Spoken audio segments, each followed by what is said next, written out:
बिस्मिल्लाहिर्रहमानिर्रहीम। Today's topic of discussion is surgical anatomy. तो surgery one का जो पहला यूनिट है वो है सर्जिकल एनाटमी। आपको पता है कि सर्जरी के दो सेक्शन होते हैं, S1 S2।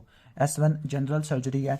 जनरल सर्जरी का 100 नंबर का प्रॉफ आता है, जिसमें surgical anatomy, accident and emergency surgery, surgical nutrition, fluid electrolyte, anaesthesia, surgical and special infection, vascular disorder, skin subcutaneous tissue Burns, principle of oncology, principle of radiology. तो total 10 chapter है, 10 SCQ बनते हैं और total बनते हैं MCQ 50। तो पहला chapter start करते हैं, वो है हमारा सर्जिकल एनाटमी। लेकिन इससे पहले कुछ आपको बता दूं, दो तरह के ट्यूमर होते हैं, सिंक्रोनस और मेटाक्रोनस। सिंक्रोनस ट्यूमर का मतलब है कि जो प्राइमरी ट्यूमर है वो उसका recurrence with in the 6 month होगा। अगर 6 मंथ के अंदर ट्यूमर का रिकरेंस होता है, ट्यूमर वापस आ जाता है, तो उसको सिंक्रोनस कहते हैं। आफ्टर 6 मंथ उसको मेटाक्रोनस कहते हैं। और अगर किसी जगह पर आयोडीन की डेफिशिएंसी 10% प्रीवैलेंस से ज़्यादा हो या इतनी हो तो उसको एंडेमिक गोइटर लेबल करते हैं। स्टार्ट करते हैं सर्जिकल एनाटमी वाला चैप्टर। सर्जिकल एनाटमी के अंदर आपने डिफरेंट यूनिट्स की एनाटमी पढ़नी होती है। सबसे पहला सबमैंडिबुलर ग्लैंड। सबमैंडिबुलर ग्लैंड के कुछ एनाटॉमिकल रिलेशनशिप, इसका मिमोनिक होता है हाफ।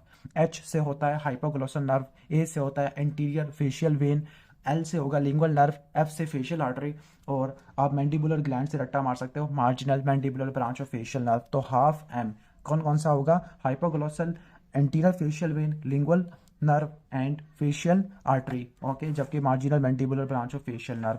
इसके बाद जो सब मैंडिबुलर ग्लैंड का लिम्फ होता है वो सब मैंडिबुलर लिम्फ नोड के पास जाता है, जो आगे जुगलो डायगैस्ट्रिक लिम्फ नोड के पास आएगा। तो इसको आपने रट्टा मार लेना है। ओके, इसके बाद नेक्स्ट है thyroid gland. Okay, thyroid gland.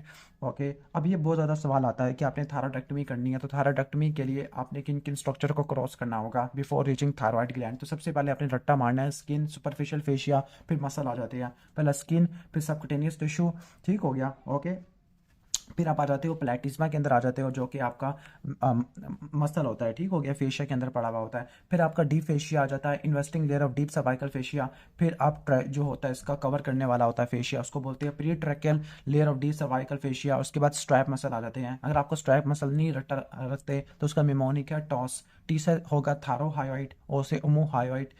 Okay, दो एस है, स्टर्नोहायोइड, स्टर्नोथायरॉइड। तो skin, subcutaneous tissue, प्लेटिज्मा, investing layer of D cervical fascia, period tracheal layer और स्ट्रैप मसल आ जाते हैं। किन नर्व को आपने सेव करना है? रिकरेंट लैरिंजियल नर्व, जो कि नीचे पड़ी हुई होती है और आपने इसको अवे द ग्लैंड करना होता है, लाइगेट। और आपने external branch of superior laryngeal nerve, इसको आपने लाइगेट करना होता है near the thyroid gland. Okay, ठीक हो गया। इसके बाद आ गया structure to be preserve during the thyroidectomy. अब ये वही स्ट्रक्चर है जिन अगर डैमेज हो जाए तो कॉम्प्लिकेशन वगैरह हो जाती है थायरॉइडेक्टमी में, वो हमने थायरॉइडेक्टमी वाले चैप्टर में पढ़नी है। तो किन किन स्ट्रक्चर को आपने बचाना है? दो स्ट्रक्चर तो आपने पढ़ लिया, दो नर्व, रट्टा मार लो आप। इसके अलावा थायराइड के पेडिकल्स, क्यों? क्योंकि पैराथायरॉइड ग्लैंड लगे हुए होते हैं, एक आर्टरी और पैराथायरॉइड ग्लैंड आ जाएगा। तो क्या क्या आएगा? दो नर्व, रिकरेंट लैरिंजियल नर्व और external branch of superior laryngeal nerve. अगर आपसे सवाल पूछे कौन सी नर्व सबसे ज़्यादा डैमेज होती है, तो आपका आंसर होगा एक्सटर्नल लैरिंजियल नर्व। इसके बाद रिकरेंट लैरिंजियल नर्व की बारी आती है। सुपीरियर इन्फीरियर थायराइड पेडिकल है, पैराथायरॉइड ग्लैंड है, इसके अलावा कैरोटिड आर्टरी है, आपने इनको सेव करना होता है। इसके बाद नेक्स्ट क्वेश्चन है, वो कौन से मसल है जो कि थायराइड लोब को कवर करते हैं? थायराइड लोब को कवर करते हैं 3 तरह के मसल है। ओके, इसमें तो 3 स्ट्रैप मसल आ जाएंगे। स्ट्रैप मसल का मिमोनिक था टोस, दोबारा बता देते हो, टॉस। टी से थायरोहायोइड, लेकिन वो थायराइड लोब को कवर नहीं करता होता, ठीक हो गया। ओके, बाकी ओ से ओमोहायोइड, इसकी सुपीरियर बैली, स्टर्नोहायोइड, स्टर्नोथायरॉइड। इसके अलावा क्रिकोथायरॉइड है और इन्फीरियर कॉन्स्ट्रक्टर मसल है। अब इनको सप्लाई करने वाली नर्व कौन सी होती है? स्ट्रैप मसल को सप्लाई करता है इंसा सर्विकैलिस। क्रिकोथायरॉइड को सप्लाई करता है एक्सटर्नल ब्रांच और सुपीरियर लैरिंजियल नर्व। सबसे ज़्यादा मोस्ट कॉमनली नर्व यही इंजर्ड होती है, और अगर ये डैमेज होगी तो मसल जो होता है क्रिकोथायरॉइड पैरालाइज हो जाएगा। ओके, जो वॉइस थिक हो जाएगी, टोन हम मॉडिफाई नहीं कर सकते। इसके अलावा इन्फीरियर कॉन्स्ट्रक्टर मसल है। ओके, इसको सप्लाई करता है फेरेंजियल प्लेक्सस और रिकरेंट लैरिंजियल नर्व होता है, ठीक है। ओके, अब इसके बाद है कि अब जो मसल्स ऊपर लिखे हैं जो थायराइड लोब को कवर करते हैं, 3 स्ट्रैप मसल, क्रिकोथायरॉइड और इन्फीरियर कॉन्स्ट्रक्टर मसल है। सर्जन इनको कैसे करता है? डिवाइड करता है। ओके, ठीक है, सर्जन इनको डिवाइड करता होता है अपर पार्ट में, ठीक है, अपर पार्ट में डिवाइड करता है। लोअर पार्ट में क्यों नहीं करता? क्योंकि लोअर पार्ट में एंसा सर्विकैलिस एंटर होता है और एंसा सर्विकैलिस को आपने सेव करना। अदरवाइज स्ट्रैप मसल पैरालाइज हो जाएंगे। ओके, अब कौन सी आर्टरीज को आपने डिवाइड करना है टू फ्री थायराइड लोग, तो कौन सी आर्टरी जो थायराइड को सप्लाई करती है? Superior thyroid artery, inferior thyroid artery. Superior thyroid artery कहाँ से आती है, इंफीरियर थायराइड आर्टरी कहाँ से आती है, इसका जवाब आपने कमेंट सेक्शन में देना है। सुपीरियर थायराइड आर्टरी के साथ एक्सटर्नल लैरिंजियल नर्व होती है और इंफीरियर थायराइड आर्टरी के साथ रिकरेंट लैरिंजियल नर्व होती है। अब लिखा हुआ वो कौन से स्ट्रक्चर है जिनको आपने प्रिजर्व करना है थायराइडेक्टमी में? नर्व कौन सी होती है? रिकरेंट लैरिंजियल नर्व और external branch of superior laryngeal nerve. Artery कौन सी है? Carotid artery. ग्लैंड कौन सा होता है? पैराथायरॉइड ग्लैंड है। ओके, अब थायराइडेक्टमी के लिए जो इंसिजन दिया जाता है वो कोचर ट्रांसवर्स कॉलर इंसिजन है। अब ये रट्टा मार लेना, जो कोचर इंसिजन होता है हम एक तो थायराइडेक्टमी में देते हैं, इसके अलावा कोचर इंसिजन जो पेट पे देते हैं वो देते होते हैं कोलिसिस्टेक्टमी के दौरान। ओके ठीक है, तो वहाँ पे सब कोस्टल इंसिजन को कोचर इंसिजन कहते हैं, लेकिन यहाँ पे Kocher incision transverse collar incision है।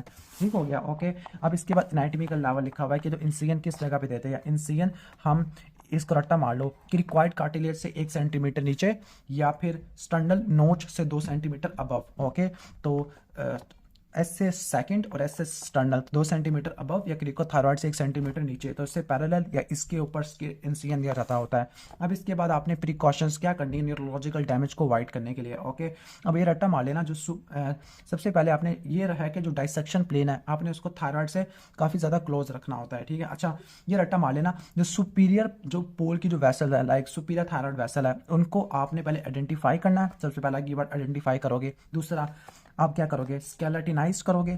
नंबर 3 लाइगेटेड करोगे और नंबर 4 डिवाइड करोगे। ये 4 वर्ड को रट्टा मार लो, IKLD। ओके, या वैसे रट्टा मार लो, आइडेंटिफाई करना, स्केलेटिनाइज करना, लाइगेट करना, डिवाइड करना।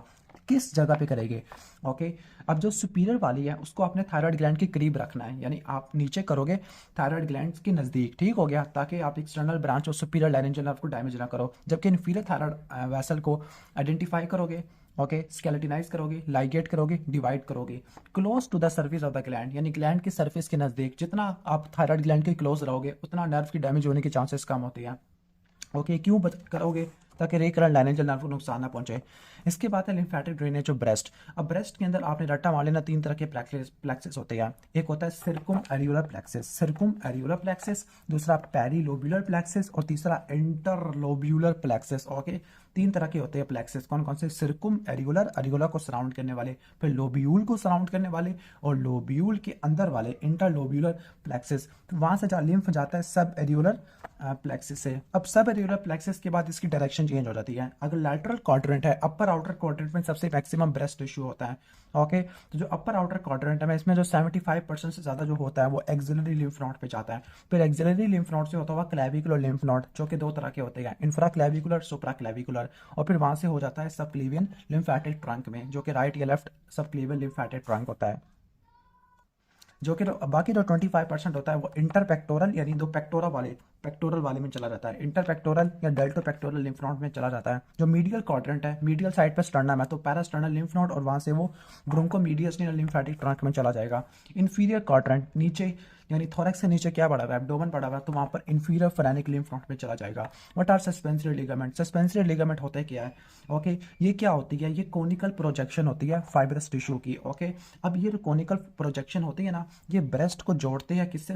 ओके, पेक्टोरल फेशिया से। यानी जो होता है ना ये असल में ना ये सुपरफिशियल फेशिया से एक्सटेंड करते हुए स्किन तक चले जाते हैं, स्किन के भी डर्मिस से जाते हैं। तो इनका मेन फंक्शन क्या है? ये डर्मिस ऑफ द स्किन को जोड़ती है पेक्टोरल फेशिया से और ब्रेस्ट को सपोर्ट प्रोवाइड करते हैं। अगर ब्रेस्ट का कैंसर सस्पेंसरी लिगामेंट तक पहुंच गया तो वो क्या करेगा? वो स्किन की डिम्पलिंग करेगा, खासतौर पर सर्कमफेरेंशियल डिम्पलिंग वाला या सर्कमफेरेंशियल निपल की रिट्रैक्शन करेगी। वैसे निपल की इन्वॉल्वमेंट बताती है कि लैक्टिफिरस डक्ट और कैंसर इन्वॉल्व कर लिया है।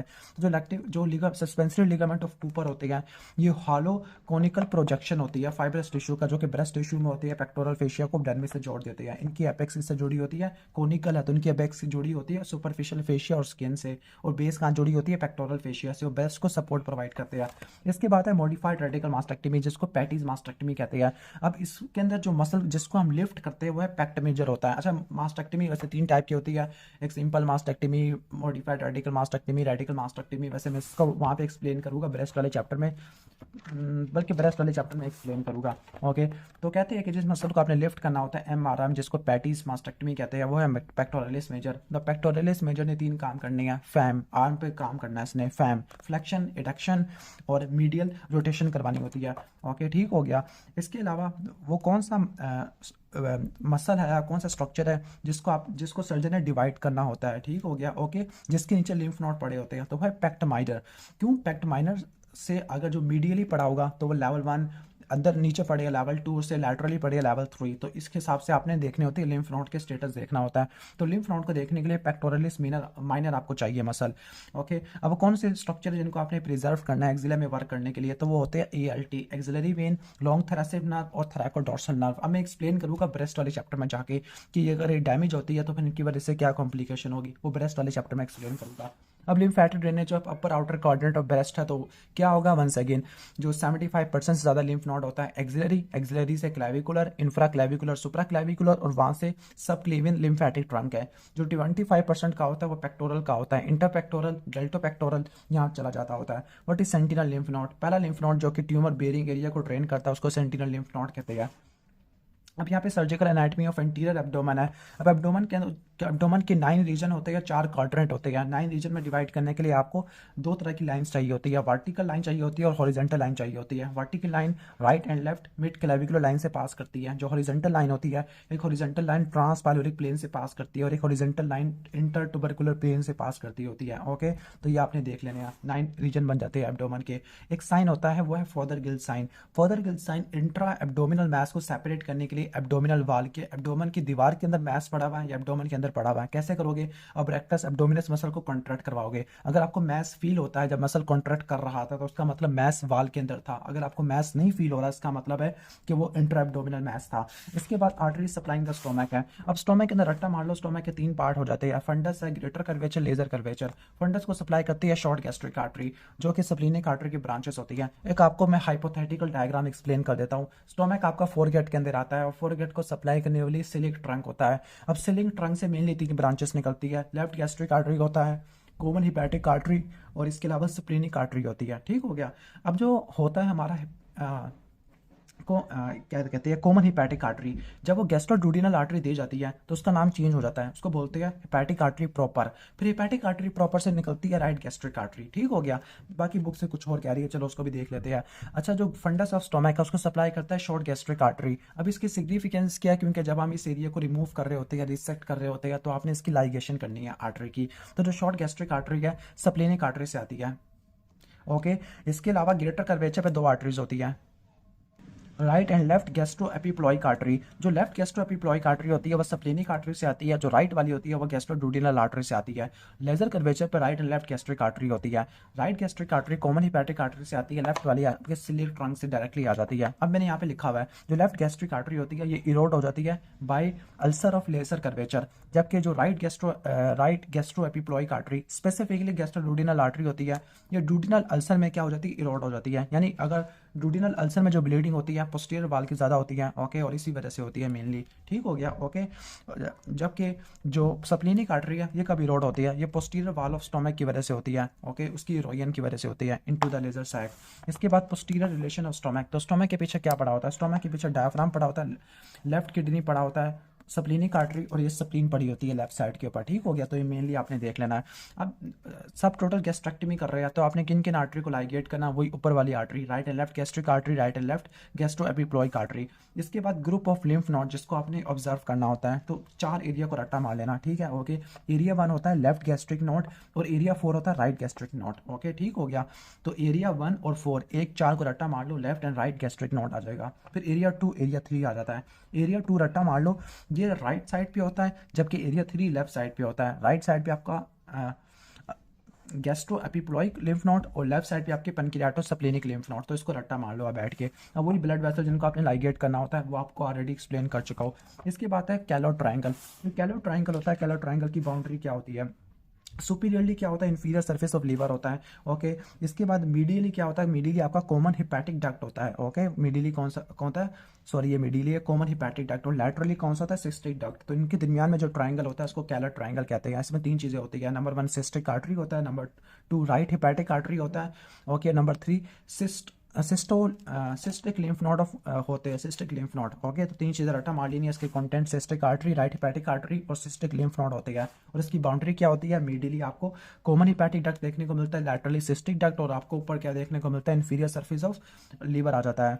ठीक है, अब एक सर्जरी होती है लैप्रोस्कोपिक कोलिसिस्टेक्टमी, तो उसमें आपको सर्जिकल एनॉमलीज देखने को मिल सकती है। क्या सर्जिकल एनॉमलीज हो सकती है? अच्छा, ये रट्टा मार लेना, जो सिस्टिक डक्ट होती है और कॉमन हेपेटिक डक्ट होता है, दोनों के मिलने से बाइल डक्ट बनता होता है। तो कभी कभार ऐसा होता है कि तो सिस्टिक डक्ट होती है। ओके, तो क्या नॉर्मलीज हो सकती है? ये जो सिस्टिक डक्ट होती है ये कॉमन बाइल डक्ट से एडहेरेंट होती है कभी कभार, या आपको गाल ब्लैडर के अंदर एसेसरी वेसल्स देखने को मिल सकती है। कभी कभार कॉमन बाइल डक्ट काफ़ी लंबी होती है, या जो सिस्टिक डक्ट है वो बाइफिड होती है। ठीक हो गया? ओके, तो सिस्टिक डक्ट की दो नॉर्मलीज आपने पढ़नी है, एक गाल ब्लैडर की नॉर्मली है और एक कॉमन बाइल डक्ट की नॉर्मली है। ओके, अब इसके बाद वो पूछ रहा है कि कॉमन बाइल डक्ट के क्या स्ट्रक्चरल रिलेशनशिप होते हैं। आपको पता है कि एक पोर्टल ट्रायड होता है जिसमें पोर्टल वेन, हेपेटिक आर्टरी और कॉमन बाइल डक्ट होता है। ठीक है, तो उसको क्या बोलते हैं हम?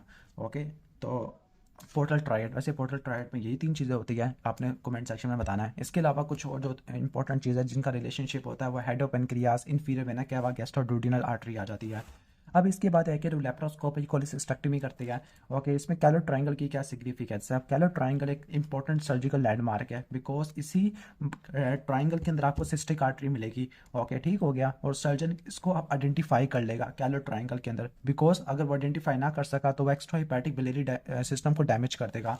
तो इस आर्टरी को आइडेंटिफाई करना, उसको लाइगेट करना काफ़ी ज़रूरी है, वो आपको कैलो ट्रायंगल के अंदर ही मिलेगा। इसके बाद नेक्स्ट हम आगे चलते हैं, anatomical part of common bile duct. तो कॉमन बाइल डक्ट के चार पार्ट होते हैं। एक पार्ट डुओडेनम से ऊपर होता है जिसको सुप्रा डुओडेनल पार्ट कहते हैं, पीछे होता है रेट्रोडुओडेनल पार्ट, एक डुओडेनम से नीचे और फिर एक डुओडेनम के अंदर होता है। ओके, अब इसके बाद आपने क्या करना है? लैप्रोस्कोपी कोलिसिस्टेक्टमी या जो भी करना है, तो आपने किन किन स्ट्रक्चर को क्रॉस करना पड़ेगा वहाँ तक पहुँचने के लिए। तो पहला स्किन आ जाएगा सबसे पहले, नंबर टू आपका सुपरफिशियल फेशिया, सब पहले तो सबकुटेनियस फैट आता है, फिर सुपरफिशियल फेशिया जिसमें कैंपस कार्पा फेशिया आता है, फिर interior rectus sheath, posterior rectus sheath, rectus muscle होता है। पोस्टीरियर रेक्टस शीथ से आर्कुएट लाइन बनती है। क्यों इंपॉर्टेंट है? क्योंकि यहाँ पे एक हर्निया होता है जिसका नाम है स्पिगुलन हर्निया। ओके, फिर आपका आता है फेशियल ट्रांसवर्सैलिस। ओके, फिर एक्स्ट्रा पेरिटोनियल फैट और ये पेरिटोनियम है। ये किस लिए हम पढ़ रहे हैं? ये गाल ब्लैडर से रिलेटेड। ओके, ठीक हो गया?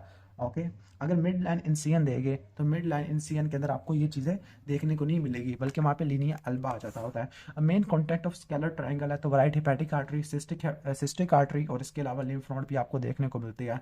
Okay, describe three steps of critical view of safety in cholecystectomy. Okay, सबसे पहले आपने क्या करना है?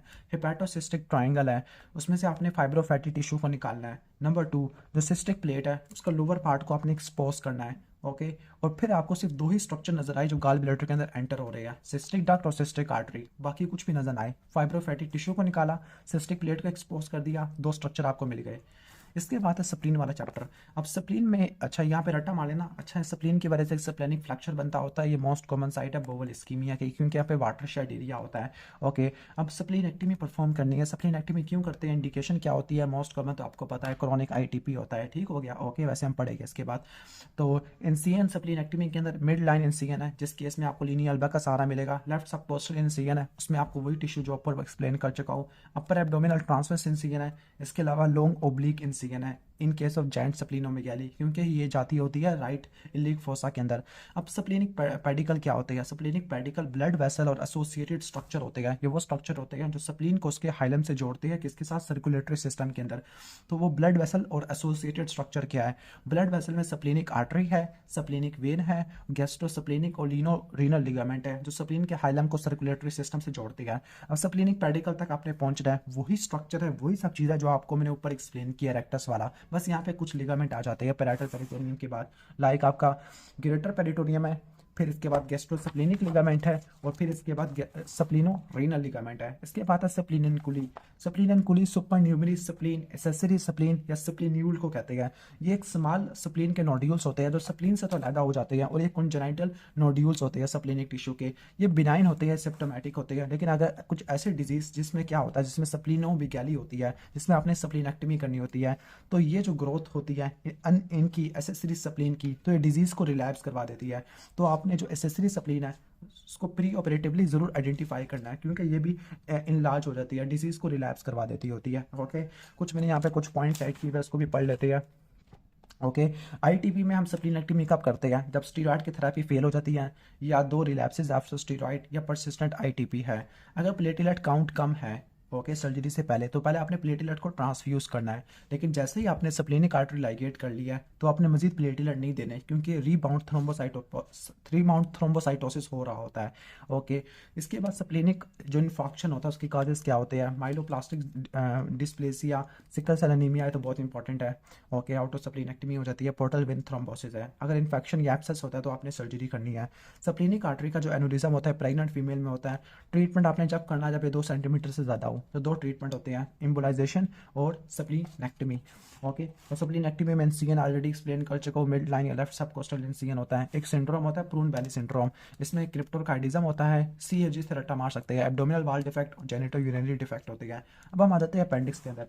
अब अपेंडिक्स के अंदर सबसे पहले आपने क्या करना होता है? मैकबर्नी पॉइंट को आइडेंटिफाई करना होता है, क्योंकि मैकबर्नी पॉइंट से जो राइट एंगल पे इंसिजन लगता है उसको बोलते हैं ग्रिड आयरन इंसिजन। तो जो राइट एंगल पे इंसिजन होता है to the line joining the interior superior league spine और अम्ब्लाइकस, तो उसको ग्रिड आयरन इंसिजन कहते हैं। तो एक तो ग्रिड आयरन इंसिजन होता है जो ज़्यादा फेवरेबल होता है, दूसरा ट्रांसवर्स या लेंस इंसिजन होता है जो कि अम्ब्लाइकस से 2 सेंटीमीटर नीचे होता है, 2 centimetre above the sternal notch. तो वो कौन सा इंसिजन था? वो हमने पढ़ा था उसके केस में, लाइक ट्रांसवर्स कोचर इंसिजन। ठीक हो गया। अब वो कौन से टिश्यूज है जिनको आपने इंटरसेक्ट करना होता है? ओके। तो इसमें स्किन, सबकुटेनियस टिश्यू या सुपरफिशियल फेशिया, जिसमें फेशिया कैंपर्स की फेशिया स्कारपा आ जाता है, external oblique muscle, internal oblique, transversus abdominis, fascia ट्रांसवर्सालिस, extra peritoneal fat, last में पैराइटल पेरिटोनियम है। ओके। तो इनको आपने रट्टा मार लेना है। अगर किडनी तक पहुंचना है तो किन किन स्ट्रक्चर को डाइसेक्ट करना है? One second, skin, superficial fascia, muscle आ जाएगी, latissimus dorsi, serratus posterior inferior, फिर एक्सटर्नल ऑब्लिक मसल है, फिर लंबर फेशिया। इसकी तरतीब थोड़ी डिफरेंट है। ओके। लाइक एक ये चीज़ नहीं आ जाएगी और एक ये नई चीज़ आ जाएगी, दोनों एल से स्टार्ट हो रहा है। लेटिसमस डोर्साई, लंबर फेशिया, वही तरतीब है, internal oblique, transverse abdominis, peritoneum, Gerota fascia और पेरिनेफ्रिक फैट। इस तरतीब को रट्टा मार लेना। ओके। 2 एल आ रहे हैं और एक जीपी आ रहा है। ठीक हो गया। इसके बाद हम चलते हैं इंग्वाइनल हर्निया वाले टॉपिक के अंदर। इंग्वाइनल हर्निया से पहले इंग्वाइनल किनाल है जो कि ओब्लीक होती है, इंटरमस्कुलर यानी 2 मसल के दरमियान में पैसेज वे होता है, 4 सेंटीमीटर होता है above the medial half of inguinal ligament. अब इसकी बाउंड्रीज क्या होती है?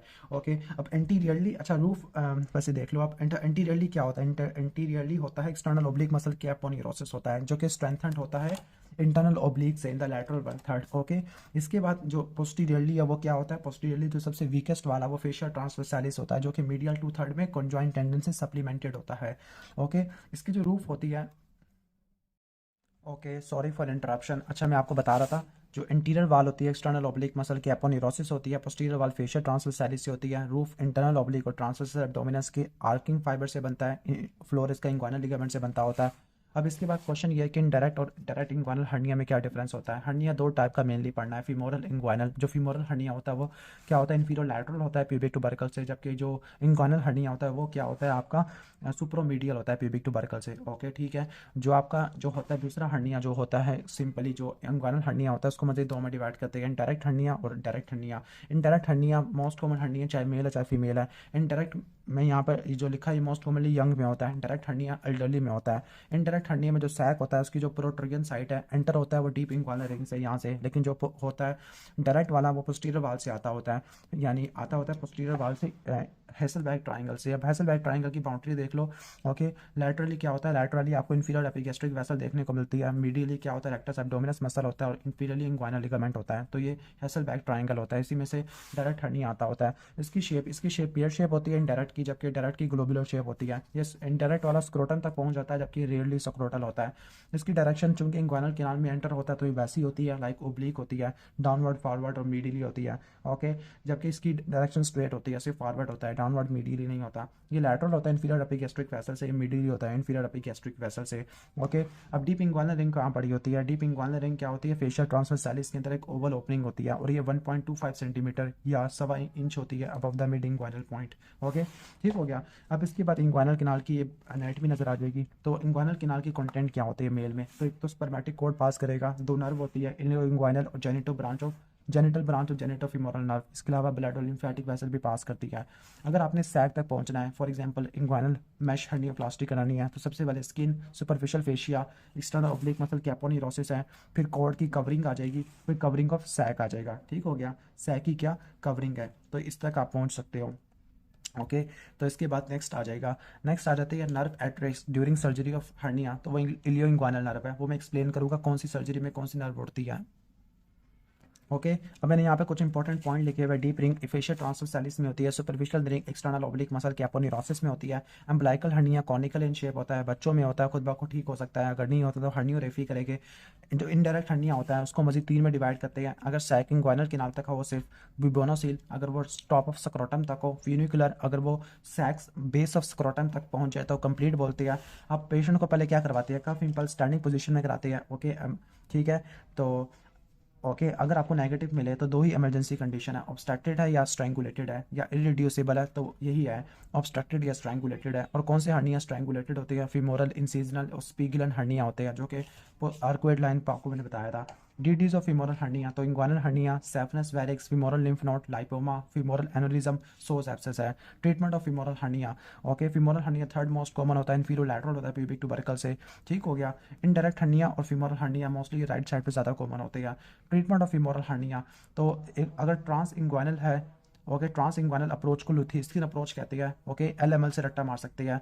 हाई इंग्वानल में मैकॉर्डी और इंफ्रा इंग्वानल में लॉकवुड ऑपरेशन आ जाएगा।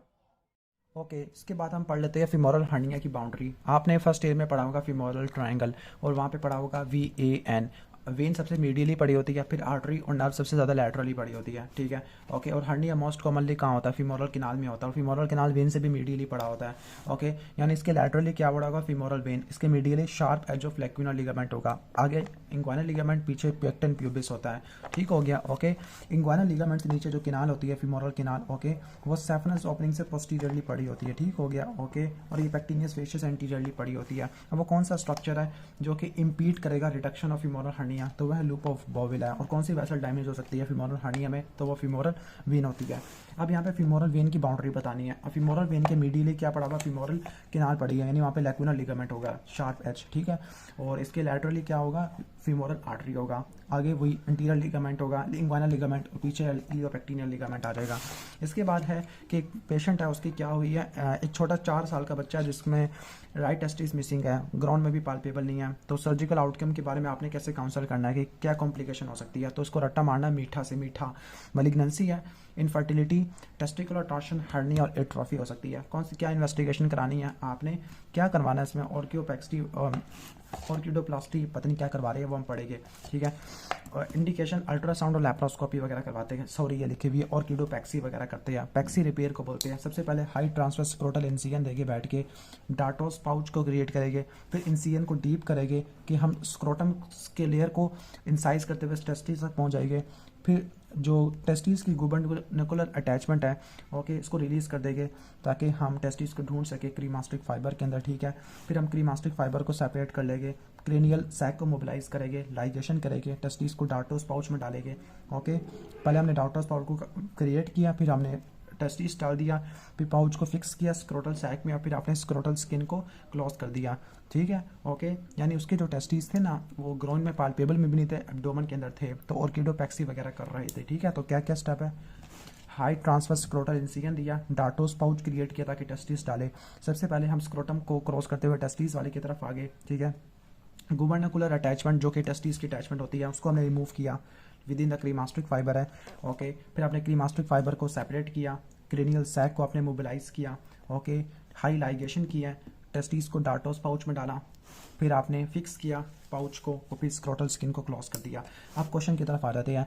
40 year old female 3 centimetre lump है अपर आउटर क्वाड्रेंट पे, FNAC के अंदर इन्वेसिव डक्टल कार्सिनोमा है, तो कौन सा लिम्फ नोड ड्रेन होगा, तो मोस्ट कॉमनली ब्रेस्ट के लिम्फ नोड जाते हैं एक्सिलरी लिम्फ नोड के पास, ठीक हो गया। ओके, सबसे पहले यही आते होते हैं सेंटिनल लिम्फ नोड, 75% यही होता है। 60 ईयर ओल्ड फीमेल है, डिस्फेजिया है, डिस्फेजिया डेट मीन कैंसर होने के चांसेस ज़्यादा है, कार्डिया पे ग्रोथ नजर आ रही है। अब कार्डिया के क्या फासला होता है इंसाइजर 30 से, तो ये रट्टा मार लेना तकरीबन 40 सेंटीमीटर होता है, 15, 22, 27 और 40 सेंटीमीटर। ये आपको मैंने सारी इसोफेजियल वो बता दी है, constriction, upper oesophageal sphincter, aortic arch, gastroesophageal junction, ठीक हो गया। ओके, तो गैस्ट्रोएसोफेगल जंक्शन और कार्डियक सेम लेवल पर पड़े होते हैं। इसके बाद नेक्स्ट हम आ जाते हैं 50 ईयर ओल्ड मेल है, हेमाटोमेसिस हुआ हुआ है, हेमाटोमेसिस है, ब्लीडिंग हुई हुई है, और most common cause of haematemesis is the peptic ulcer disease है, ठीक है। ओके, खासतौर पर posterior wall of first part of duodenum इसमें ज़्यादा आपको देखने को मिलता है। कौन सी आर्टरी होती है आपकी गैस्ट्रोडुओडेनल आर्टरी होती है। ओके, ये ब्लीड करती होती है पोस्टीरियर वाल के अंदर, क्योंकि ये क्या करती है, ये पोस्टीरियर एंटीरियर और पोस्टीरियर सुपीरियर पेनक्राटोडुओडेनल आर्टरी सप्लाई करती है, जो कि फर्स्ट पार्ट ऑफ डुओडेनम को सप्लाई करता है। इसके बाद 1 सेकंड सवाल है कि 3 सेंटीमीटर लंप है, सबसे पहला लिम्फ नोड कौन सा होगा, वो एक्सिलरी लिम्फ नोड होगा। नेक्स्ट क्वेश्चन है कि 25 ईयर ओल्ड यूनिवर्सिटी स्टूडेंट है, टोटल थायरॉइडेक्टमी परफॉर्म की गई है, ऑपरेशन के दौरान इंफीरियर थायरॉइड आर्टरी को लाइगेट किया है। अब नर्व कौन सी पड़ी हुई है, सुपीरियर के साथ एक्सटर्नल लैरेंजियल नर्व और इंफीरियर के साथ रिकरेंट लैरेंजियल नर्व पड़ी होती है। ओके, तो उसका बेस्ट ऑप्शन होगा डेल्टा होगा। ओके, जिसको आपने लाइगेट करना होता है, ठीक है। ओके, अगर नर्व डैमेज होगी तो क्रिकोथायराइड के अलावा सारे पैरालिसिस हो जाएगा। ओके, अब सर्जन को काफ़ी ज़्यादा आइडेंटिफाई हो रहा है carefully dissected tissue binding the thyroid gland posteriorly, तो वो कौन सा स्ट्रक्चर था जिस थायराइड ग्लैंड से पोस्टीरियरली बाइंड कर रहा था, तो वो क्या था। ओके, वो प्री ट्रैकियल फेशिया था। जो pre tracheal fascia fibrous layer होती है जो कि ट्रैकिया के एंटीरियर पार्ट को कवर करती होती है और इसोफेगस के भी करती होती है, और ट्रैकिया से आगे थायराइड ग्लैंड पड़ा हुआ है। तो थायराइड ग्लैंड और ट्रैकियन के दरमियान में जो बैरियर है, जो टिश्यू है, वो कौन सा होता है, यही होता है। तो उसको केयरफुली डाइसेक्ट करना है to expose the recurrent laryngeal nerve, क्योंकि ट्रैकियो इसोफेगल ग्रूव के दरमियान पड़ी होती है रिकरेंट लैरेंजियल नर्व। इसके बाद नेक्स्ट है सबमैंडिबुलर ग्लैंड को मोबिलाइज किया। जब इसके लोअर एज को उठाया गया तो सर्जन को एक इंपॉर्टेंट स्ट्रक्चर नजर आया होमियोस्टेट पे, तो वो कौन सा स्ट्रक्चर था, वो फेशियल आर्टरी थी। 4 स्ट्रक्चर बताए थे, हाफ से रट्टा मार लेना, hypoglossal interior facial vein, lingual nerve और फेशियल आर्टरी था। फेशियल आर्टरी इंपॉर्टेंट स्ट्रक्चर है जो कि डीपली रन कर रहा होता है। ओके, अपेंडेक्टमी में सर्जन ने ग्रिड आयरन इंसिजन दिया, ठीक है। ओके ओके, तो सर्जन पहुंच गया deep to the obliquely running fibre. Okay, तो ओब्लिकली रनिंग फाइबर से वो डीप आ गया। एक्सटर्नल ओब्लिक, इंटरनल ओब्लिक के बाद कौन सा मसल आता है, ट्रांसवर्सस एब्डोमिनस होता है ओब्लिकली फाइबर के बाद, ठीक हो गया। तो कहाँ पे आ गया वो, ट्रांसवर्सस एब्डोमिनस। इसके बाद नेक्स्ट क्वेश्चन है femoral ring is bound medially by, तो वो लैक्यूनर लिगामेंट होता है। ओके, ठीक है, लैक्यूनर लिगामेंट होता है। फीमोरल रिंग एक पैसेज वे होता है इंग्वानल लिगामेंट के नीचे होता है, जिसमें से फीमोरल वेसल, ओके, और फीमोरल नर्व पैसेज वगैरह करती होती है, ठीक है। अब फीमोरल रिंग की जो बाउंड्रीज होती है, इंग्वानल लिगामेंट ऊपर होता है, लैक्यूनर लिगामेंट मीडियली होता है, फीमोरल वेन लैटरली और पेक्टिनल लिगामेंट इंफीरियरली। क्यों इंपॉर्टेंट है, बिकॉज यहाँ से हर्निया वगैरह होता है जो इंफीरियर लैटरल पड़ा होता है प्यूबिक टुबरकल से। इसके बाद है कि सर्जन एक लेफ्ट एड्रेनलेक्टमी कर रहा है, किस कौन सा स्ट्रक्चर के लेस चांसेस है इनकाउंटर होने के, तो उसका बेस्ट ऑप्शन होगा इंफीरियर वेना कैवा। लेफ्ट एड्रेनलेक्टमी के अंदर सर्जन क्या करता है, एड्रीनल ग्लैंड को अप्रोच करता है लेफ्ट साइड ऑफ एब्डोमेन से। जो लेफ्ट एड्रीनल ग्लैंड है वो लेफ्ट अपर पोल से ऊपर पड़ा होता है, यानी लेफ्ट किडनी से ऊपर पड़ा होता है। और जो रीनल पेडिकल है, ये वो स्ट्रक्चर होती है रीनल आर्टरी वेन लिम्फेटिक जो कि किडनी को सप्लाई करती है, हाइलम के ऊपर पड़े होते हैं। तो ये तो इससे रिलेटेड नहीं पड़े हुए, और इससे रिलेटेड पड़े हुए सॉरी, लेकिन जो इंफीरियर वेना कैवा ये से रिलेटेड नहीं होता। ओके, ठीक है, वो राइट साइड पे आपको देखने को मिलता है। इसके बाद देखिए एक लेडी है जिसका कैंसर है ब्रेस्ट का, सेंटिनल लिम्फ नोड बायोप्सी हुई है, तो ओके, तो surgeon should remove the lymph node, कौन से लिम्फ नोड का निकालना चाहिए, जो कि ट्यूमर से नजदीक है। सेंटिनल लिम्फ नोड बायोप्सी के अंदर आपने उस लिम्फ नोड को देखना है जो सबसे पहले ड्रेन करता होता है, ठीक है, इसको सेंटिनल लिम्फ नोड कहते हैं। ये एक्जिला के अंदर होता है, इसको रेडियो लेबल्ड ट्रेसेस से या ब्लू डाई से आइडेंटिफाई करती है। प्रोस्टेक्टमी के अंदर यूरोलॉजिस्ट को अवेयर होना पड़ता है कि प्रोस्टैटिक शीथ होती है वो किससे जुड़ी हुई होती है, तो वो होती है वो प्री वेजिकल फेशिया होता है। प्री वेजिकल प्रोस्टैटिक शीथ क्या होती है, फेशियल लेयर होती है जो कि प्रोस्टेट ग्लैंड को कवर करती है। प्रोस्टेक्टमी के अंदर क्या होता है कि सर्जन को इंजरी को अवॉइड करना होता है, क्योंकि जो प्रोस्टैटिक शीथ है वो आगे प्री वेजिकल फेशिया से कंटिन्यूस होती है। प्री वेजिकल फेशिया जो कि ब्लेडर और प्रोस्टेट को कवर करता होता है, ठीक है। ओके, तो इसको इससे केयरफुल रहना पड़ता है क्योंकि इससे कंटीजियस होता है प्रोस्टैटिक शीथ। इसके बाद हर्निया रेफी में पेशेंट ने आइडेंटिफाई किया pantaloon hernia, okay, which straddle against, तो ये स्ट्रैडल होता है inferior epigastric vessel. Pantaloon hernia inguinal hernia की टाइप होती है, जिसमें क्या होती है, इसमें दोनों डायरेक्ट और इनडायरेक्ट दोनों को एग्जिस्ट करते हैं, दोनों आइदर साइड पे आपको देखने को मिलती है। हर्निया रेफी के अंदर सबसे पहले क्या करना है, उसने एनाटॉमिकल स्ट्रक्चर को आइडेंटिफाई करना होता है। कौन सा एनाटॉमिकल स्ट्रक्चर होता है, जो हर्निया होता है वो वास्ट डिफरेंस के अगेंस्ट स्ट्रैडल करता होता है जो कि डक्ट होती है, और दूसरा इंफीरियर एपिगैस्ट्रिक आर्टरी होती है जो कि ब्रांच होती है। ओके, लेकिन सबसे ज़्यादा जो इंपॉर्टेंट स्ट्रक्चर है ना, ओके, वो इंफीरियर एपिगैस्ट्रिक आर्टरी होती है जिसको आपने करना होता है, बचाना होता है, ठीक है। ओके, इसके बाद लास्ट क्वेश्चन है ड्यूरिंग गैस्ट्रिक सर्जरी जो राइट गैस्ट्रिक एपोप्लॉइक आर्टरी होती है वो कहाँ पे होती है, ग्रेटर कर्वेचर पे होती है, ठीक है, ओके। इसके बाद नेक्स्ट हम आ जाती है कुछ एमसीक्यू पॉइंट में कि मास्टेक्टमी में कौन से स्ट्रक्चर को प्रिजर्व करना होता है। वो axillary vein, long thoracic nerve और थ्रैकोडोर्सल नर्व होती है। 85% lymphatic drainage axillary lymph node में होती है। थायरॉयडेक्टमी में आपने प्रिजर्व करना था recurrent laryngeal nerve, superior laryngeal nerve, carotid artery, इसके अलावा पैराथायरॉयड ग्लैंड है। Deep ring occlusion test direct और इनडायरेक्ट को सेपरेट करने के लिए इस्तेमाल करते हैं। थायरॉयडेक्टमी में ये स्ट्रक्चर करते हैं। क्रीमास्टिक नर्व सप्लाई होती है जेनिटल ब्रांच और जेनिटल फीमोरल नर्व, इलियो इंग्वानल नर्व जो कि पास करती है किसमें से, इंग्वानल किनाल में से पास करती है। सुपीरियर मेसेंट्रिक आर्टरी का जो एयोर्टा के साथ एंगल होता है वो नॉर्मली 40 लेकर 60 होता है, लेकिन अगर सुपीरियर मेसेंट्रिक आर्टरी और एयोर्टा के दरमियान एंगल 25 से कम हो तो वो डूडेनम को कंप्रेस कर देगा, पैथोलॉजिकल होता है। Content of Calot triangle, right hepatic artery, cystic lymph node होती है। Causes of hoarseness of voice after thyroidectomy, तो वरीकरंट लैरिंजियल नर्व डैमेज होता है।